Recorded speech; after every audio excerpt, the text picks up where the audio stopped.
ఆధునిక ఆంధ్ర ఇతిహాస విశ్వనాథ వేయి పడగలు పదవ భాగం 21/8/26 శ్రీ వరలక్ష్మీ వ్రత శుభాకాంక్షలతో స్వాగతం.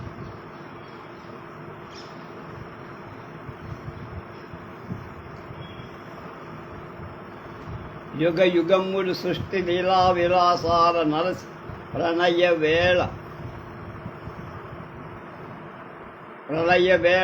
క్షీరసాధు పాదోధి వీచి మధ్య శేషతల్పమున మాయా సహితుడైన నారాయణుడు శయనించినట్టు ధర్మరాజు అరుంధతి పాదాలతో చేతులతో తన సర్వ శరీరాలతో కప్పి తెల్లని ఆ పాన్పుపై సుఖ నిద్రపొంది చల్లని వాయువు వీచ మల్లికా ప్రసూల కింజిల్క అసిత గరుర్మూర్తుడు మధుకర కుమారుడు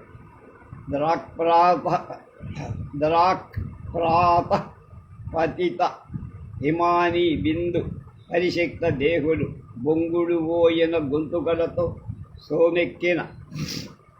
సోమెక్కి కథనలే లేకపోయి తెల్లవారుతుంది అనగా వృక్షాగ్రాల నుండి లోకం కన్నా ముందుగా ప్రత్యూష రథం కదలికలు చూసిన ద్విజకులం కూసింది. 5 గంటలు తప్పమని రెక్కలు కొట్టి కిచమని కూసి జంటలై కదలి సౌఖశాయనికకులయ్య. తూర్పు కొండ నునుపు పైన చొరియల మీద గాలి గెత్తలు జారి సూర్యకయములు పరువెత్తలేనితో అనూరుడు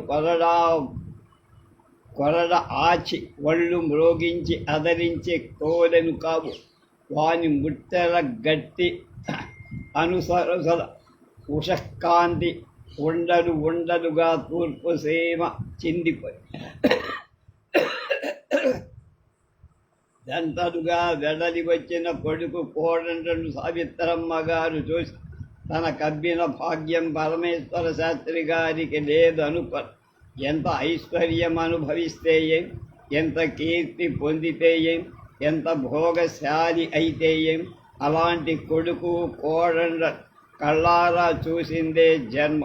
కొంచెం పొద్దెక్కిన తర్వాత రామచంద్రరాజు తమ్ముడికై వచ్చాడు. ధర్మారావు వీధిలోకి రాజుతో కలిసిపోయా. ఊరిలో అంతా రామచంద్రరాజును కొత్తగా చూశారు. కొందరు వయస్సు మీరిన రాయన ఎరుగుదు. రామచంద్రరాజు తనకు 20 ఏళ్ళప్పుడు తుని పారిపోయా. తుని దగ్గర ఒక పల్లెటూరులో ఒక ధనవంతుడైన రాజుగారు ఆయన చూసి తన తెలివితేటలు గ్రహించి